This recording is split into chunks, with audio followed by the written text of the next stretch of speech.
Okay, so we have seen the basic of galvanic cell. हमने galvanic cell का basic working वगैरह देखा है. अभी we need to understand galvanic cell में एक और point और उसके basis पे हम sums करेंगे. The first part in it is the electrode potential.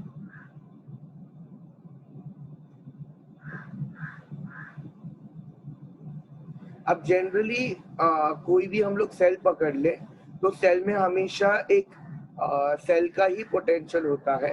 That is ये तुम्हारा फिजिक्स में हम जैसे सेल बनाते हैं पॉजिटिव टर्मिनल नेगेटिव टर्मिनल, तो इसमें सिर्फ सेल पोटेंशियल होता है.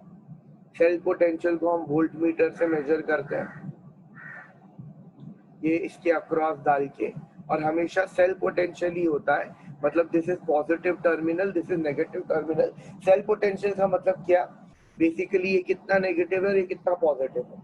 अगर सेल पोटेंशियल ज्यादा रहेगा मतलब the difference will be more, the potential difference will be more, so therefore more electrons will move from the negative terminal to the positive terminal and electricity will be conducted. However, in galvanic cell along with cell potential हमारे पास electrode का भी potential है. Electrode का potential कैसे है, अभी यहाँ पे सेल का पोटेंशियल कैसा और इलेक्ट्रोड का पोटेंशियल कैसे आ जाता है, ये मैंने गाल्वेनिक सेल बना रखा है. This is our salt bridge जो हम लोग ने लास्ट लेक्चर में देखा था. अभी this generally we are taking as zinc and ये हम लोग ले रहे हैं जिंक सल्फेट सोल्यूशन, मतलब जिंक 2+. ये है मेरा कॉपर और ये मैंने लिया है कॉपर 2+ सोल्यूशन. तो जिंक और कॉपर में कॉपर रिडक्शन करता है, ये हमें ईएमएफ सीरीज से पता चलता है. तो जिंक ऑक्सीडाइज करेगा तो zinc solid is losing 2 electrons becoming zinc 2+ aqueous plus 2 electrons.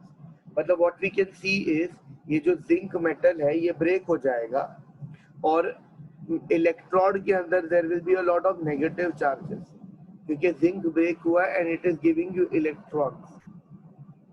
and बाहर सोल्यूशन में जिंक सल्फेट था, जिंक 2+ और SO4 2- का क्वांटिटी सेम था, लेकिन ये जिंक इलेक्ट्रोड ब्रेक हो के बाहर जिंक 2+ दे रहा है, तो जिस वजह से बाहर there is a positive charge develop.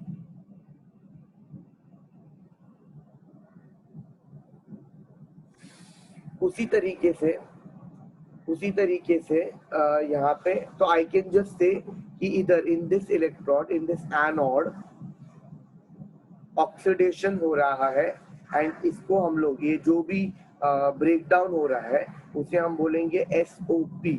SOP मतलब स्टैंडर्ड ऑक्सीडेशन पोटेंशियल. हर इलेक्ट्रोड का एक पोटेंशियल होता है कि वो कितना ब्रेक हो सकता है, वो कितना इलेक्ट्रॉन रिलीज कर सकता है.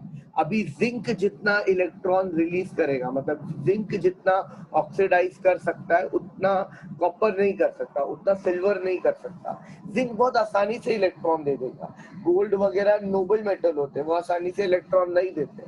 तो यहाँ पे इसका वो कितनी आसानी से इलेक्ट्रॉन दे रहा है उसे हम बोलते हैं standard reduction standard oxidation potential. क्योंकि यहाँ पे ऑक्सीडेशन हुआ है तो हम उसे बोलते हैं स्टैंडर्ड ऑक्सीडेशन पोटेंशियल. तो ऑक्सीडेशन पोटेंशियल मतलब वो कितने आसानी से ऑक्सीडाइज कर सकता है, और स्टैंडर्ड मतलब हम स्टैंडर्ड कंडीशन में ले लेते हैं. तो स्टैंडर्ड कंडीशन मतलब at 298 kelvin, that is 25 degree Celsius. इसको रूम टेम्परेचर समझा जाता है ना, तो उसको स्टैंडर्ड कंडीशन माना जाता है. तो ये दूसरी तरफ मेरा कैथोड है और इधर मेरा रिडक्शन होने वाला है. रिडक्शन मतलब मेरा copper 2+ is going to gain 2 electron and it is going to become copper soluble. तो इधर जब ऐसा होगा इसका मतलब क्या, यहाँ से इलेक्ट्रॉन ट्रांसफर हुआ. पहले ऐसा नहीं है कि इधर एक इलेक्ट्रॉन जनरेट हुआ और वो तुरंत दूसरी तरफ मूव किया, ऐसा नहीं होता. ये इलेक्ट्रोड में पहले अच्छा खासा इलेक्ट्रॉन जमा होगा, फिर जब यहाँ पे इलेक्ट्रॉन बहुत ज्यादा हो जाएगा तब वो मूव करने लगेगा. तो इधर मूव किया तो इधर बाहर से इलेक्ट्रॉन आ रहा है और बाहर से Cu2+ आया and it has started giving you copper. Copper is a metal and metals को हम लोग generally positively represent करते हैं. तो ये पॉजिटिव लिखने का एक्चुअली रीजन ये है कि इधर इलेक्ट्रॉन गेन हो रहा है, तो इधर इधर इलेक्ट्रॉन गेन हो रहा है. तो अगर इधर इलेक्ट्रॉन यूज अप हो जा रहा है तो this electrode will be electron deficient, क्योंकि हर बार इलेक्ट्रॉन यूज हो रहा है, यहाँ पे इलेक्ट्रॉन जनरेट हो रहा है, इधर यूज हो रहा है। अभी बाहर अगर तुम देखोगे तो बाहर कॉपर सल्फेट में से कॉपर 2+ तो अंदर आ गया, तो बच क्या गया बाहर सल्फेट, SO4 2- बच गया, तो बाहर there is a negative charge.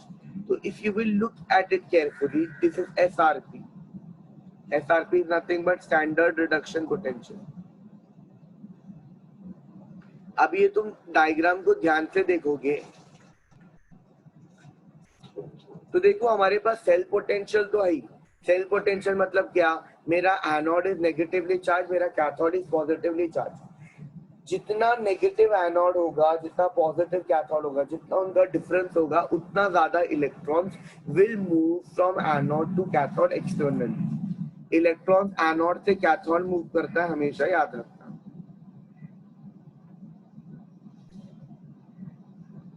तो electrons moves from anode to cathode.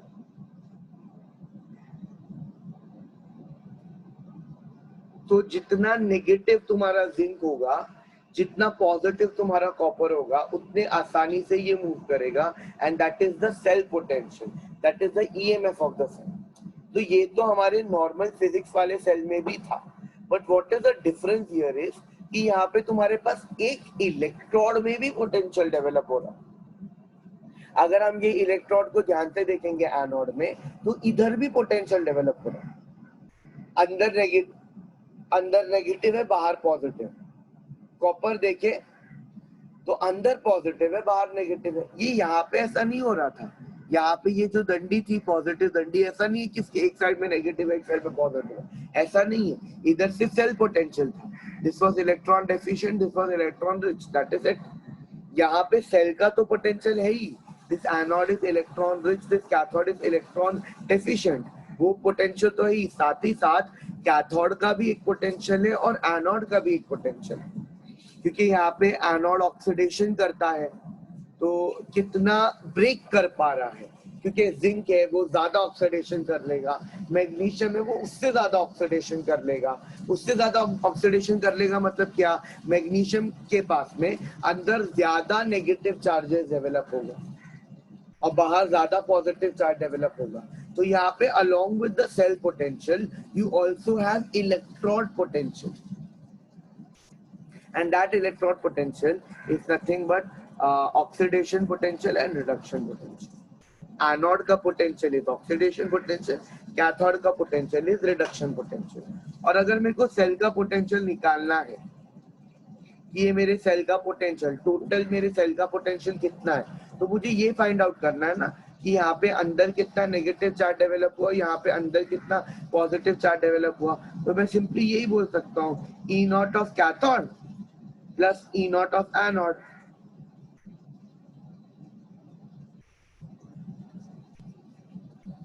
E naught of cathode plus E naught of anode मतलब क्या हो गया, ये तुम्हारे पास में कैथोड में एसआरपी हो रहा है, वो कितने अच्छे से रिडक्शन करेगा वो डिटरमाइन करेगा कि कितना प्लस चार्ज अंदर है। ये ई नॉट ऑफ एनोड है, वो कितने अच्छे से ऑक्सीडाइज करेगा वो डिटरमाइन करेगा कि कितना नेगेटिव चार्ज अंदर है। और जितना ज्यादा अंदर नेगेटिव, जितना ज्यादा अंदर पॉजिटिव, उतना ज्यादा रिएक्शन होगा। Simple. Okay, so we have got a formula कि अगर हमें ईएमएफ ऑफ द सेल निकालना है, ई नॉट ऑफ सेल, तो that will be EMF of the cell, that is a potential difference जैसा होता है। तो हमें कैथोड का पोटेंशियल और एनोड का पोटेंशियल को ऐड अप करना पड़ेगा। लेकिन the point is we can not use this formula क्योंकि this will be too tedious. मतलब हमको दो अलग डेटा यूज करना पड़ रहा है। पहले हमको कैथोड का एसआरपी निकालना पड़ रहा है और एनोड का एसओपी निकालना पड़ रहा है, then we have to add. IUPAC says कि दोनों को एसआरपी में कन्वर्ट कर दो। ठीक है, देखो हम लोगों को पता है कि हर चाहे कोई भी इलेक्ट्रोड हो, उसका एसआरपी और एसओपी दोनों भी होता है, क्योंकि यहाँ पे हमें पता है कि जिंक कैन बिकम जिंक 2+, तो zinc 2+ can also become zinc. Copper can become copper 2+, तो copper 2+ can also become copper. तो एक इलेक्ट्रोड दोनों भी काम कर सकता है, रिडक्शन पोटेंशियल का भी शो कर सकता है और ऑक्सीडेशन पोटेंशियल भी शो करता है। अब उनमें copper has reduced and zinc has oxidised, तो ये डिपेंड किया था ईएमएफ सीरीज पे।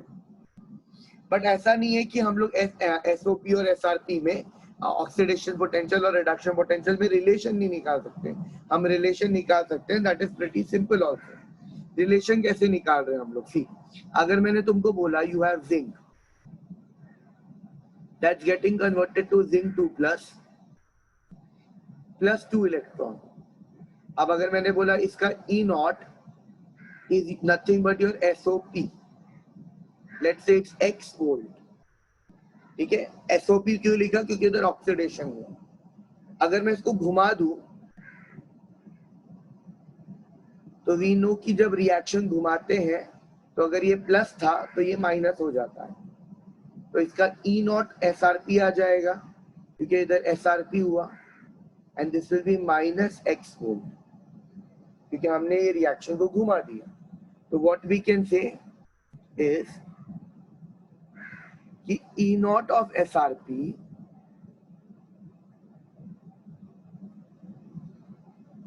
या एसओपी के टर्म से लिख देते हैं, E naught of SOP will be equal to minus E naught of SRP.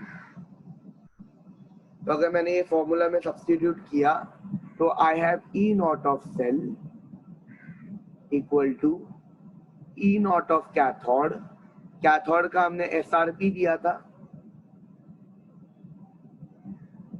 Plus E naught of anode जिसका मैंने एसओपी लिया था। Now I'll change SOP to SRP, तो ये हो जाएगा SRP। मतलब मैंने रिडक्शन पोटेंशियल को स्टैंडर्ड लेके कर दिया।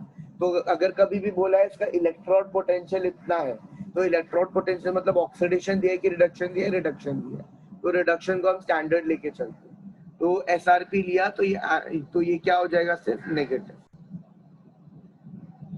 मतलब in short E naught of zinc अगर SOP हो रहा है is nothing but minus E naught of the same zinc जब SRP हो। तो हम लोगों को पहला फॉर्मूला मिल गया EMF का। The first formula for EMF is standard EMF of cell is E naught of cathode minus E naught of anode।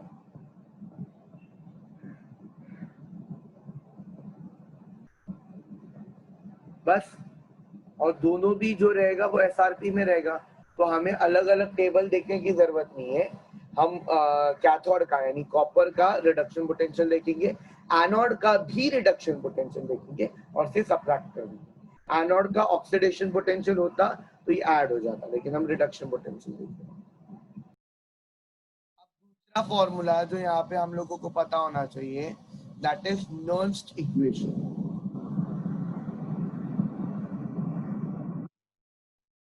This is actually to find out the correct EMF जो हम लोग ने पीछे calculate किया, that is E naught cell is equal to E naught cathode minus E naught anode. हमने ये दोनों का एसआरपी लिया है,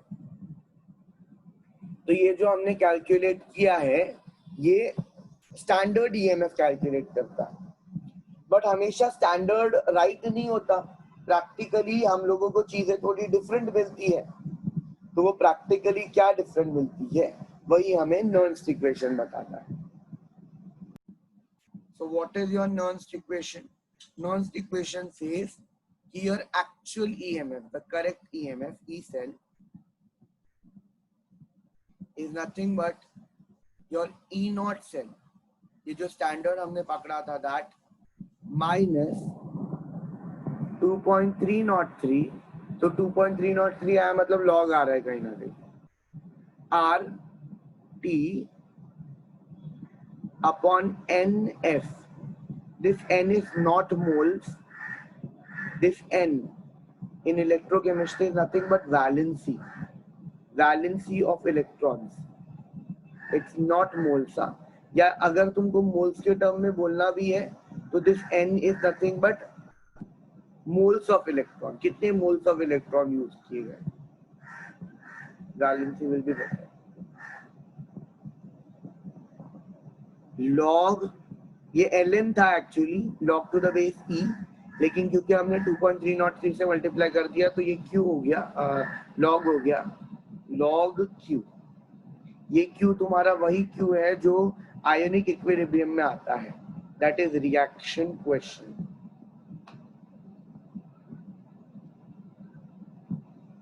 तो आई कैन से कि एरर वाला पार्ट है तुम्हारा, हमने एक्सपेक्ट किया था कि ये आएगा ईएमएफ, बट ऑब्जर्वेशन में ये आ रहा है, तो ये जो भी चेंजेस आएगा वो इनके वजह से आएगा।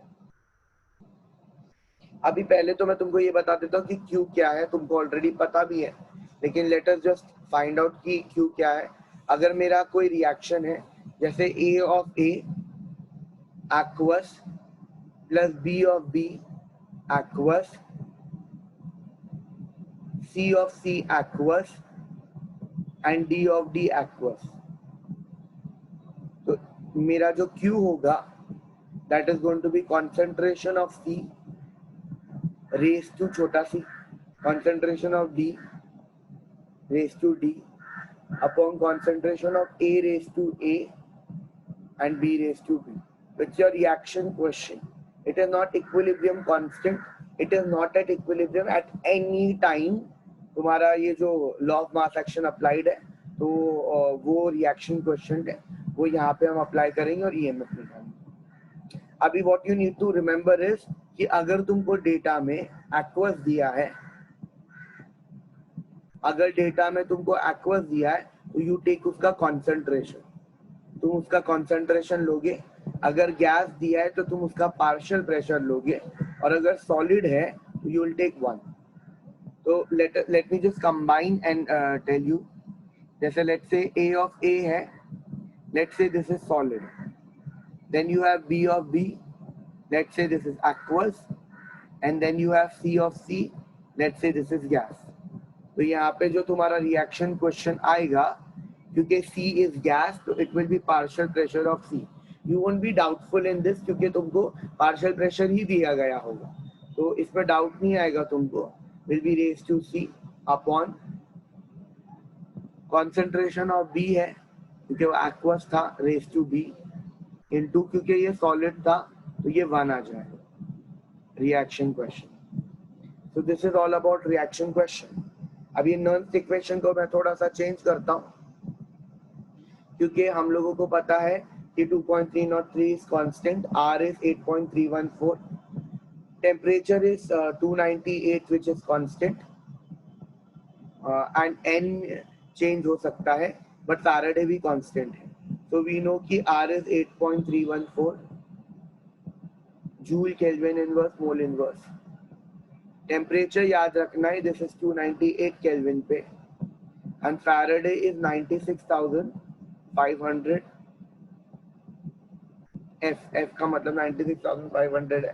तो अगर मैं इन सबको सब्स्टिट्यूट कर दूं इधर और मैं एक वैल्यू निकालूं तो I get my another formula जो हम लोग यूज करने वाले। ये भी नॉन इक्वेशन है बट हम ये वाला यूज करने वाले। तो E cell will become equal to E naught cell minus 0.0592, मतलब मैंने इसको और इसको डिवाइड करके आंसर निकाला which is 0.0592 upon valency. Again I'm telling you this is not moles of the substance, this is the moles of electron. Valency into log Q.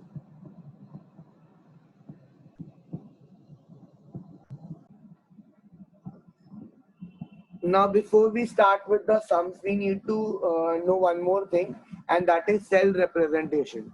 क्योंकि गाल्वानिक cell बहुत बड़ा सेल होता है ना, दो इलेक्ट्रोलाइट होते हैं उसमें, दो इलेक्ट्रोड होता है, सॉल्ट ब्रिज होता है, तो सेल रिप्रेजेंट कौन वो पूरा का पूरा इतना डिटेल में बताते बैठेगा। तो हम लोग ने क्या किया है, हम लोग ने in short cell representation introduce कर दिया है। एक सिंगल लाइन में हमें सेल पूरा समझा के दे देगा कि गाल्वानिक सेल कैसे बना। तो सेल रिप्रेजेंटेशन में सबसे पहले तो तुम्हारे पास एक सेंटर में दो डबल लाइन है। This double line is nothing but a representation for salt bridge. ये तुम्हारा सॉल्ट ब्रिज का रिप्रेजेंटेशन है। अभी जैसे मैंने बोला था कि left hand electrode was anode, तो इसके लेफ्ट हैंड साइड में left hand electrode was anode, तो लेफ्ट हैंड साइड में हम लोग एनोड वाला पार्ट लिखेंगे और राइट हैंड वाले साइड में हम लोग कैथोड वाला पार्ट लिखेंगे। अभी एनोड में और कैथोड में दोनों में दो चीजें थी, पहला था इलेक्ट्रोलाइट, दूसरा था इलेक्ट्रोड। तो हमेशा हम इलेक्ट्रोलाइट सॉल्ट ब्रिज के पास लिखेंगे, मतलब यहाँ पे मैंने लिख दिया ZnSO4 लिख दूंगा या Zn2+ लिख दूंगा, बोथ विल बी फाइन। तो यहाँ पे Zn2+, यहाँ पे copper 2+, both will be fine. What is actually necessary over here is कि जब मैं Zn2+ लिख रहा हूँ तो I have to make sure that I write aqueous, ताकि समझे कि ये इलेक्ट्रोलाइट है और इसका कॉन्सेंट्रेशन। अभी जो मैंने तुमको दिया था वो डैनियल सेल था। डैनियल सेल मतलब जो हम लोग स्टार्टिंग से एग्जांपल लेते आए ना, उसी का दूसरा नाम डैनियल सेल है, गाल्वेनिक सेल, जिंक सल्फेट और कॉपर सल्फेट का। तो सॉल्ट ब्रिज है और ये सारी चीजें। अभी हम इसके बीच में एक और डंडी डालेंगे। This single line will represent this. ये तुम्हारे पास इलेक्ट्रोड था और ये इलेक्ट्रोलाइट था ना, तो इसका डिफरेंस इज दिस, मतलब इसके यहाँ पे क्या आना चाहिए, इलेक्ट्रोड, और यहाँ पे क्या आना चाहिए, क्या दूसरा इलेक्ट्रोड। तो बस दैट इज इट। तो ये तुम्हारे पास हो गया Zn सॉलिड, तो ये इलेक्ट्रोड था, और ये हो गया कॉपर विच इज सॉलिड। तो this is how we represent, पूरा का पूरा हम लोग ने वो जो सेल लिखा था वो रिप्रेजेंट कर दिया है। अब ये देख के मेरे को समझ में आता है कि लेफ्ट हैंड वाला एनोड है, मतलब इधर ऑक्सीडेशन हुआ है, और राइट हैंड वाला मतलब कैथोड है, मतलब इधर रिडक्शन हुआ है। तो मैं डायरेक्टली रिएक्शन लिख दूंगा कि क्योंकि I am very cell representation के बेसिस पे कि Zn सॉलिड, इधर ऑक्सीडेशन हुआ है ना, is going to give you Zn2+ plus 2 electrons, and copper 2+ plus 2 electrons gives you copper solid. and मेरा जो E0 सेल होगा that will be nothing but E0 of cathode minus E0 of anode. याद रखो plus वाला formula हम नहीं use करते, क्योंकि प्लस वाले में एक SRP है और एक SOP में है। हम दोनों को SRP में कन्वर्ट करके ये फॉर्मूला यूज करते हैं।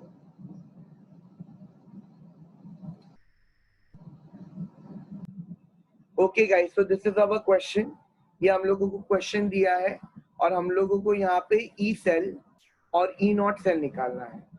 कैलकुलेट, एक्चुअली E0 ही पूछते हैं, लेकिन E0 निकालना है तो एक्चुअली E सेल ही पूछते हैं, लेकिन अगर E सेल निकालना है तो E0 सेल निकालना ही पड़ेगा। तो सबसे पहला स्टेप जिसके ऊपर हमको 1 मार्क मिल जाएगा बड़े आराम से, फर्स्ट वी विल डू, हम E0 सेल निकालेंगे। E0 cell will be nothing but E0 of cathode minus E0 of anode, and as I have told you कि the left hand electrode is anode and the right hand electrode is cathode.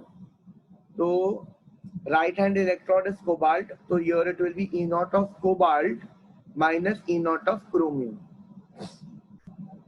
तो मैं value substitute करके I'll calculate E0 cell.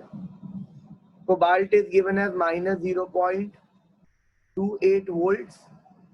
Minus chromium was minus 0.74 volt. तो इसका answer आ जाएगा 6, 14 minus 8 is 6 and 6, 4. So it will be 0.46 volt positive में, because this will be positive. तो ये मेरे को E0 सेल मिल गया। अभी मेरा EMF वाला जो फॉर्मूला है, that is E cell का जो फॉर्मूला है, that is nothing but E cell will be equal to E0 cell minus 0.0592 by N log Q. तो मेरे पास E0 सेल आ गया है। N और Q के लिए मेरे को रिएक्शन लिखना ही पड़ेगा। तो let me just write down the reaction. तो एनोड है, एनोड में आई नो ऑक्सीडेशन होता है, तो I have chromium losing 3 electrons. So I'm writing here chromium solid. It is losing 3 electrons, so it becomes chromium 3 plus, which will go in the solution. Plus you have 3 electrons here. You have cathode. Cathode may gain hoga, so you have cobalt 2 plus. That's going to gain 2 electrons and becomes cobalt solid. This was in aqueous state. Now the point is the electrons are not same. Here the electrons are 3 and here the electrons are 2. So in order to balance out, I multiply this entire thing into 2 and this into 3.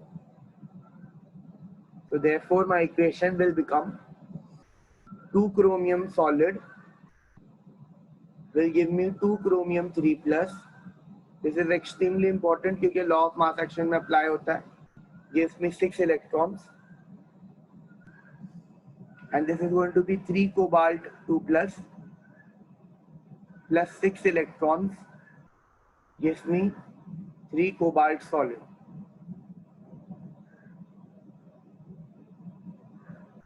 So if I write down the net cell reaction, the net cell reaction will be electrons so cut हो जाएंगे. It will be 2 chromium plus 3 cobalt 2 plus gives you 2 chromium 3 plus 3 cobalt. और states लिख देता हूं मैं इधर. तो जहां पे चार्जेस नहीं है वो मेटल है, वो इलेक्ट्रोड्स है सॉलिड, ये भी सॉलिड और ये दोनों इलेक्ट्रोलाइट्स हैं.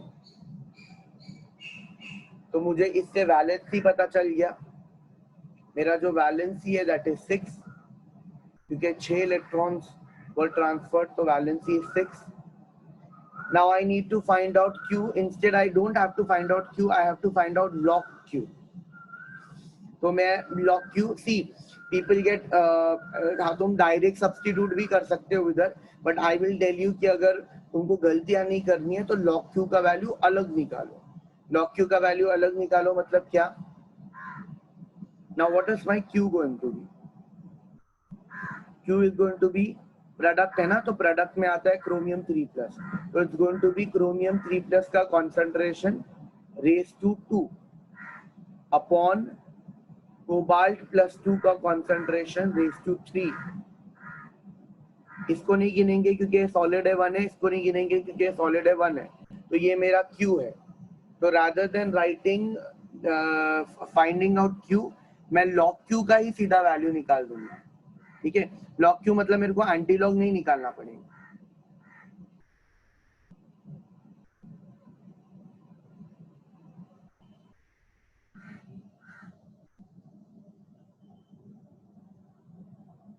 तो log Q is nothing but log of Cr plus 3 का cube square upon cobalt plus 2 का क्यूब. तो अगर मैंने वैल्यू सब्स्टिट्यूट किया तो therefore log Q will be equal to log of chromium plus 3 कितना दिया था 0.0065 मतलब -1 -2 -3, तो it will be 6.5 into 10 raised to minus 3 का square. 6.5 into 10 raised to minus 3 का स्क्वायर अपॉन कोबाल्ट कितना था -1 -2 1.2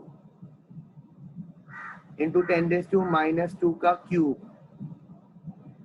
एक चीज ये हो गया कि ये पावर कट जाएगा. पावर विल बी -6 ऊपर भी और पावर विल बी -6 नीचे भी, तो पावर कट जाएगा and the only thing you will be left with is log Q is equal to log of 6.5 का स्क्वायर माइनस अपॉन 1.2 का क्यूब. तो व्हाट, तो इसको अलग, इसको सेपरेट कर दो ना, इसको अलग कर दो और इसका आंसर निकालो. मतलब क्या, ये डिवीजन है ना, तो इसको मैंने अलग कर दिया. जैसे log ऑफ 6.5 का स्क्वायर माइनस log ऑफ 1.2 का क्यूब. तो ये this becomes easier, you don't have to divide an anything. और हम लोगों को इसका एंटी लॉग भी नहीं निकालना पड़ेगा, क्योंकि मेरे को चाहिए ही log q का वैल्यू। ये log दूसरी तरफ जाएगा तो एंटी लॉग निकालना पड़ेगा, बट मेरे को log q का वैल्यू चाहिए। I need to substitute it over here, so I will just find out this. So this will be 2 log 6.5 जो भी उसका वैल्यू आएगा minus 3 log 1.2. I'll solve it and whatever answer I get, that is answer. Okay, so log q का value substitute कर दिया, 6.5 का square 1.2 का cube, तो हम इस तरीके से लिख सकते हैं। एंड हम वैल्यू भी सब्स्टिट्यूट कर सकते हैं। log 6.5 is this 0.8129, log 1.2 is 0.0732, multiply किया, आंसर निकाला। Now this is easier to do, क्योंकि log q का जो भी मेरे को वैल्यू आएगा मैं सीधा वो सब्स्टिट्यूट कर दूंगा। अभी अगर ऐसा होता, उल्टा होता, अगर ये ऐसा होता log 1.2 का क्यूब अपॉन 6.5 का स्क्वायर, तो बिग डील, वही आंसर आता, सिर्फ माइनस में आता, तो log q मेरा नेगेटिव में आता, तो मैं इधर माइनस सब्स्टिट्यूट कर देता, तो वो इवेंचुअली माइनस और वो माइनस प्लस हो जाता। अभी I will just do my final calculation, that is I will substitute. तो मेरा formula says E cell is equal to E naught cell minus 0.0592 upon valency log q. I'll just substitute whatever value I have got. So E naught cell का value we have got as 0.46. This is 0.0592. Number of valence electron is 6 into log q का value अभी अभी आया हम लोगों को, that was 1.3882. ये वाला पार्ट तुम log से सॉल्व करो, माइनस करो, you will get the answer. तो हमने इसका वैल्यू सब्स्टिट्यूट कर दिया, मल्टीप्लाई कर दिया, तो this comes out to be this 0.014 and our final answer is this.